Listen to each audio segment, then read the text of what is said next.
இதை நீங்கள் திமுக தலைவர்கிட்ட கேளுங்க, அவங்க பதில் சொல்லுவாங்க. ஒரு அணியில் இருக்க முடியாத அளவுக்கு தானே பிஜேபிக்கு அரசியல் பண்ணுறாங்க.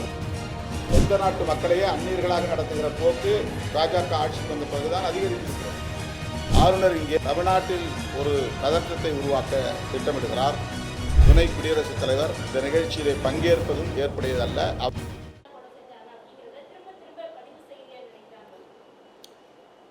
அதில் குதிரை சவாரி செய்யக்கூடிய ஒரு தொழிலாளி சையது ஹுசேன் என்பவர் கொல்லப்பட்டிருக்கிறார். காயமடைந்த பல சுற்றுலா பயணிகளை அந்த பகுதியில் வாழக்கூடிய இஸ்லாமியர்கள் காப்பாற்றியிருக்கிறார்கள். இந்துக்களும் இஸ்லாமியர்களும் பகையில்லாமல் சகோதரத்துவத்தோடு நமது மண்ணில் வாழ்ந்து வருகிறார்கள் என்பது யாராலும் மறுக்க முடியாது. பாஜக வளரத் தொடங்கிய பிறகுதான் ஆர்எஸ்எஸ்ஸின் இந்த வகுப்புவாத அரசியல் இந்துக்களையும் இஸ்லாமியர்களையும் பகைவர்களாக முன்னிறுத்துகிற அரசியல் நாளுக்கு நாள் அதிகரித்து வருகிறது. காஷ்மீரில் நடக்கிற பயங்கரவாத நடவடிக்கைகளுக்கு இந்து முஸ்லீம் இடையிலான மத அடிப்படையிலான முரண்பாடு, மக்களுக்கு இடையிலே நிலவுகிற முரண்பாடு என்பதை போன்ற தோற்றத்தை உருவாக்குவது ஏற்புடையதல்ல. இது அரசியல் காரணங்களால் விளைந்த ஒரு பயங்கரவாத போக்காகும். அதனை அரசியல் ரீதியாகவே தீர்க்க வேண்டும், தீர்வு காண்பதற்கு முயற்சிக்க வேண்டும். மீண்டும் அதை இந்து முஸ்லீம் பிரச்சனையாக பேசுவது பாஜகவினுடைய அரசியல் ஆதாயத்திற்கு பயன்படுமே தவிர தீர்வுக்கு பயன்படாது. காங்கிரஸ் ஆட்சியிலேயே இது போன்ற தீவிரவாத தாக்குதல் சம்பவம் நிறைய நடந்திருக்கு. அப்ப எல்லாம் நிறைய அமைச்சர் வந்தா பதவி ராஜினாமா பண்ணார்.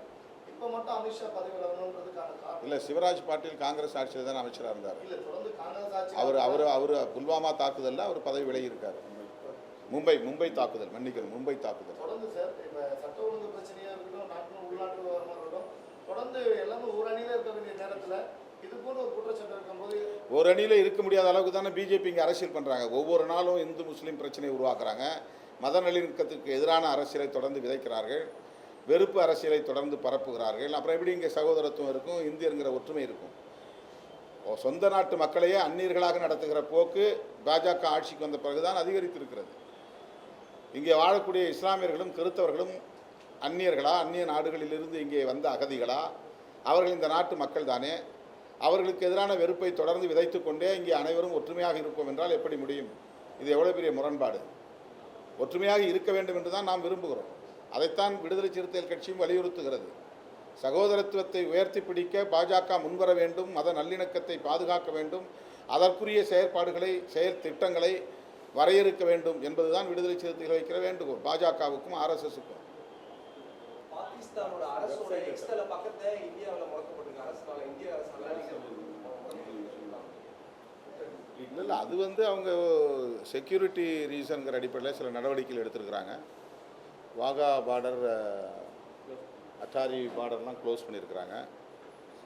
அந்த மாதிரி தூதரகங்களில் இருக்கக்கூடிய அதிகாரிகள் வெளியேற வேண்டும், பாகிஸ்தானில் இருக்கக்கூடிய இந்திய தூதரக அதிகாரிகள் இங்கே வர வேண்டும் என்றெல்லாம் சில நடவடிக்கைகள் எடுத்திருக்கிறார்கள். அதனுடைய பின்னணி நமக்கு தெரியாது. நாட்டின் பாதுகாப்பு கருதி அரசு எடுத்திருக்கிற இந்த நடவடிக்கைகளை நாம் விமர்சிக்க முடியாது.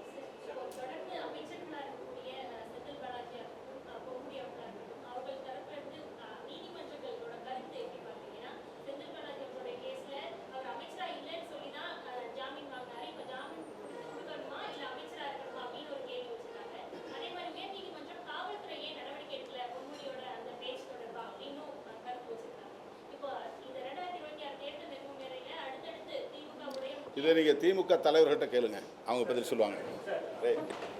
இப்போ இப்படி ஒரு தாக்குதல் காஷ்மீரில் நடந்திருக்கிற சூழலில் ஆளுநர் இங்கே துணைவேந்தர்கள் மாநாட்டை நடத்துகிறோம் என்கிற பெயரில் தமிழ்நாட்டில் ஒரு பதற்றத்தை உருவாக்க திட்டமிடுகிறார். துணைவேந்தர்களுக்கு தேவையற்ற ஒரு நெருக்கடியை உருவாக்குகிறார். இப்போ துணைவேந்தர்களாக இருப்பவர்கள் தமிழ்நாடு அரசுக்கு எதிராக ஒரு முடிவை எடுக்க முடியுமா? ஆளுநருக்கும் முதல்வருக்கும் இடையில பிரச்சனை இருக்கிறது. ஆளுநர் அழைக்கிறார். அதில் பங்கேற்றால் முதலமைச்சரோடு முரண்படக்கூடிய, தமிழ்நாடு அரசோடு முரண்படக்கூடிய ஒரு சூழல் உருவாகும். இதனால் யாருக்கு நெருக்கடி? துணைவேந்தர்களுக்குத்தான் நெருக்கடி, அரசு அதிகாரிகளுக்குத்தான் நெருக்கடி. இப்படி ஒரு நெருக்கடியை ஒரு உயர் பொறுப்பிலே இருக்கிற, அதி உயர் பீடத்திலே இருக்கிற ஆளுநர் செய்வது எந்த வகையிலும் ஏற்புடையதல்ல. இது முதலமைச்சருக்கு தருகிற நெருக்கடி அல்ல, தமிழ்நாடு அரசுக்கு தருகிற நெருக்கடி அல்ல, துணைவேந்தர்களுக்கும் உயர் அதிகாரிகளுக்கும் ஆளுநர் தருகிற நெருக்கடியாக அமைகிறது. அவர் இந்த மாநாட்டை கைவிட வேண்டும். துணை தலைவர், நம்முடைய வைஸ் பிரசிடென்ட், இந்தியாவினுடைய துணை குடியரசுத் தலைவர் இந்த நிகழ்ச்சியிலே பங்கேற்பதும் ஏற்புடையதல்ல. அவர் இந்த நிகழ்ச்சியை தவிர்க்க வேண்டும் என்றும் விடுதலை சிறுத்தைகள் கட்சி வேண்டுகோள் விடுக்கிறது. இதுபோன்ற செய்திகளை மேலும் தெரிந்து கொள்ள எங்களது யூடியூப், ஃபேஸ்புக் மற்றும் ட்விட்டர் ஆப்களை சப்ஸ்கிரைப் செய்யவும்.